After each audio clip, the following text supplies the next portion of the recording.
Mm. Oh, so good. Oh my God. You have to try this. This is so delicious.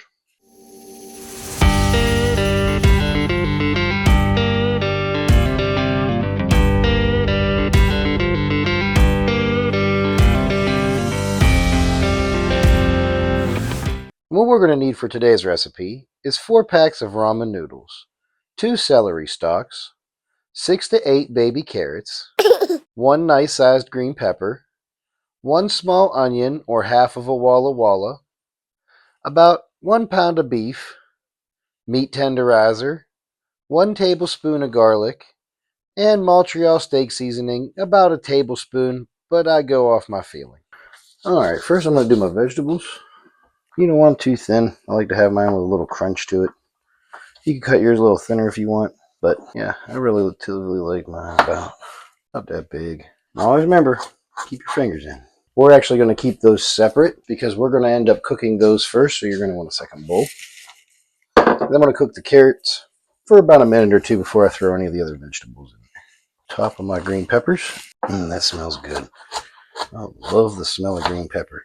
I always wondered why they don't dry this out and grind it and make it into a spice seasoning. This smells good. And I'm going to use the whole green pepper. I'm surprised Woodstock's being so crazy, so quiet today. He must not be very hungry. Or maybe he's plotting something for the next episode. That's about the only time I like my green pepper. They'll reduce a little bit as you're cooking it. Not by a lot though. Nowhere near like the onions and whatnot. Alright, I'm going to take our onion. The back. And my buddy John said the way I was doing it was pretty stupid. Do it his way. Just chop that sucker in half, and way easier than the way I was doing it. Now it all depends too on the dish you're making. If you're not dicing these up small or whatnot. Anyway, if you're trying to slice them up instead of dicing them, this might not be the way you want to cut them down. The onions I do leave a little bit thicker, just because they're going to reduce in size compared to everything else. And then finally we're going to take our 2 celery stalks. And you're going to want to slice your celery long ways like this. All the way down, and then we're going to dice it on up. You may not want to add the celery to your stir fry. I like the flavor in there, so that goes up to you. Alright. You don't want them too small, you don't want them too big. You want to know you're eating it, because it's going to shrink a little bit too. I like it whenever food has some nice texture and thickness to it. I don't like when it's put through an emulsifier and it's all blended and it's like broth, sort of like the soups they make nowadays. Blech. So if you're having trouble cutting into the meat and you're having trouble with it sliding around, then what you can actually do is you could freeze this, then par thaw it so it's still half frozen, and then it makes slicing it a whole lot easier. You can actually slice really, really thin slices off of it without it moving around much on you. It's really easy that way. So, alright, I'll see you in here in a minute. Okay, so over here at the stove, you're going to want to take a decent sized pot, about this big if you're making the same amount that I am, about I'd say it's about a gallon, 2-gallon pot. Fill it about halfway and get that rolling. Then while that's rolling over here, you're going to want to take some butter, put that on a medium heat, and while you're waiting for those to heat up, go ahead and get a little burnt. Just remember, don't burn your food. You just want a burnt Bert. Also, while you're waiting, you can take your packs of oodles and noodles and start opening them up and putting the sauce packets to the side. And once your butter starts going there, you're going to take your carrots and we're going to add them on in there. And again, you want to do your carrots first, for about a minute, maybe 2.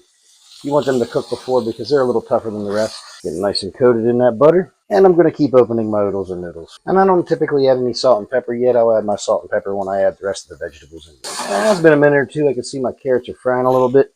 That's when I'll take my other vegetables now and I'll add them on in and get them cooking. I'm going to go ahead and rinse that bowl out so we can stick our vegetables back in there too while I'm cooking the meat. Turn that down. That's why I have it cooking still. My pot lid doesn't fit, so that is not going to work. I don't actually have a pot for that, or a lid for that pot. I don't believe it came with one, and if it did, it's been lost with time. Vegetables smell so good cooking. And that's why I didn't add no butter too. You can see the vegetables are releasing some moisture in there. And Once your water's about to boil, I'm not sure if it works or not, but I was always told take a little bit of salt, pinch in there, makes it boil faster. But you don't want to do that till you start seeing the bubbles form. And I'm going to add just a tiny bit of water, not a lot, about half a third a cup, just so my vegetables ain't sticking. You want them carrots. I love nibbling while I cook. All you're really waiting for the vegetables to do is to reduce a little bit and to soften up. That's why you only cook the carrots a little bit, because if you'd have cooked them till they were soft and then added the rest, your carrots would have got way overcooked and turned to mush. You don't want that. And now that our water's starting to boil, we'll take our 4 bricks of oodles and noodles and we're going to go ahead and dunk that on in there. And while this is cooking, I'm going to get me a strainer ready. Noodles are going to want to float. Just keep dunking them down in. After a while, whenever they start to separate, they'll sink down in there. Make sure you're stirring this. You don't want it to burn.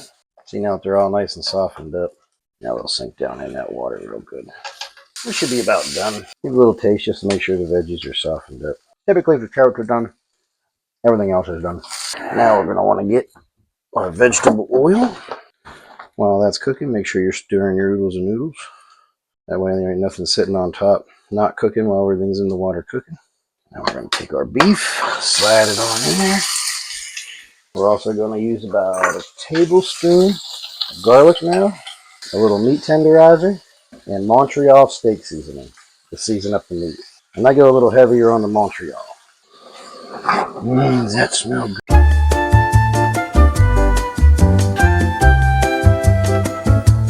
One of the downsides to recording with my phone. I can't wait to get my camera here shortly.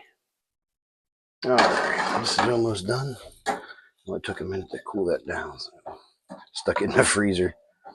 Alright, so that's about done. When this is about done, that's when you want to take your vegetables and you want to add them into. You want to fry everything together to get all the seasonings with the vegetables. And right now, so I'll take some salt and a little bit of pepper.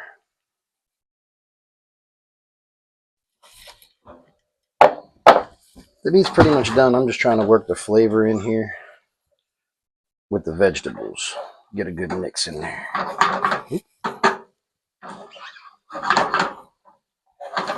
Some of that sauce on the bottom there.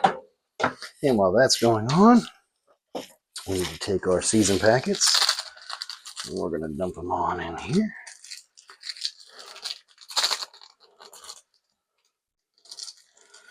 That's why I leave the 1/4 cup of water in there, is to leave a little bit of moisture to make mixing this a lot easier. 3 and 4. That's a lot of bouillon. Alright. And we're going to get that good and mixed together here. I might need just a tad bit more water. And about 1/3 of a cup. Just to make it easier. I'm just looking for my noodles to turn nice and brown. Make sure we're mixing this. Getting that flavor in. That's all you really want. You just want your oodles and noodles to be brown. I don't want no broth in there, nothing like that. And I'm going to remove this from the heat so it's not cooking anymore. And while this is actually still cooking, what I'll do is I'll take 2 plates.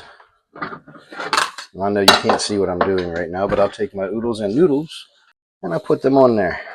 Half on each plate. So about like this. 50-50. Don't forget to keep mixing this. And what you're waiting for here is the moisture in the bottom here to kind of get sucked up in the vegetables and put the flavor in there real good. Just about there. Oh, what's hot in here? While you're waiting for that, go ahead and get a little more burnt. Just remember not to burn your food, just burn your burnt.